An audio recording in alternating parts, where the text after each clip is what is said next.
You know, you can feel like you're being very generous and still be perceived as selfish. Here's my take on it. Hello, ladies and gentlemen. I hope you are doing well. I am. I'm a bit cold. Winter is coming back around here, even though it's almost April. Let's talk about generosity today. Generosity, how it's perceived, how it's valued, and like, what is it really? First, coffee. I have. Same Ethiopian I've had in the last couple of days. Filtro Ethiopia Ambela.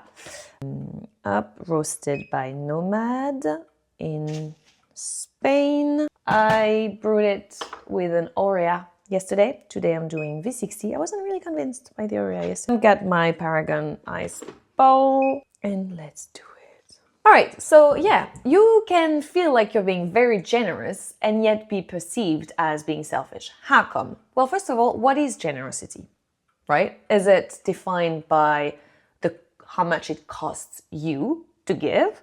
Or is it defined by the value that is perceived by the person who receives your, the object of your generosity?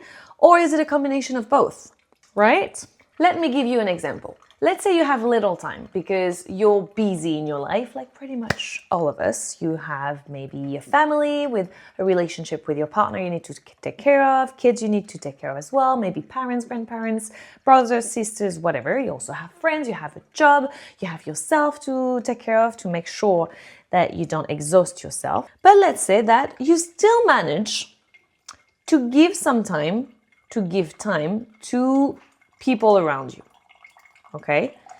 Unfortunately, there might be some people who every time you say, oh, let's catch up, let's meet, let's find some time to, meet each other, they're like, oh, I don't really have the time, I'm busy.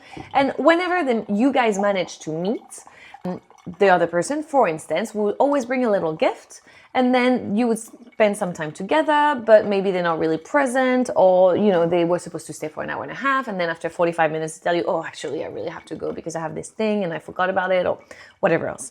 Here, chances are both people are going to end up being disappointed because if you tend to give a lot of time and you're happy giving time, you probably value quality time spent together rather than gifts, for instance. Where here, the other person bringing you little gifts almost every time, well, probably means that they value gifts. So you value quality time, and it looks like the other person might not, and so doesn't give you as much as you would need to have a balanced relationship. And they value gifts, which you don't bring. And so they might perceive you as being ungenerous because you're not offering them gifts, and you might perceive them as selfish as well because every time they come to see you, well, they cut the meeting short because they have other things to take care of, right? So, yeah, generosity is subjective. What is it that you give, and what is it that has value for the other person? Depending on that, you can then sort through your relationships and see which ones exhaust you and which ones don't. My coffee is almost done running. It's 3 minutes and 10 seconds, still dripping slightly. Not too bad. Let's try. I have a new cup. I have a yellow one as well, but I'm feeling like the pink one today. It looks like a lollipop in my mind anyway. So I'm heating up the cup a little. Let's not forget to stir. Let's do it. Now that it's clear that generosity is something that is subjective, what do you do about it with people around you? Here's what I've noticed in my own life, is that some people think I'm being selfish and don't give them enough. They feel like they are giving a lot to the relationship and I'm just taking and taking. But at the same time, what I notice is that these people don't value at all anything that I'm trying to give them. Might that be time? Might that be, sharing my experiences? Whatever it is.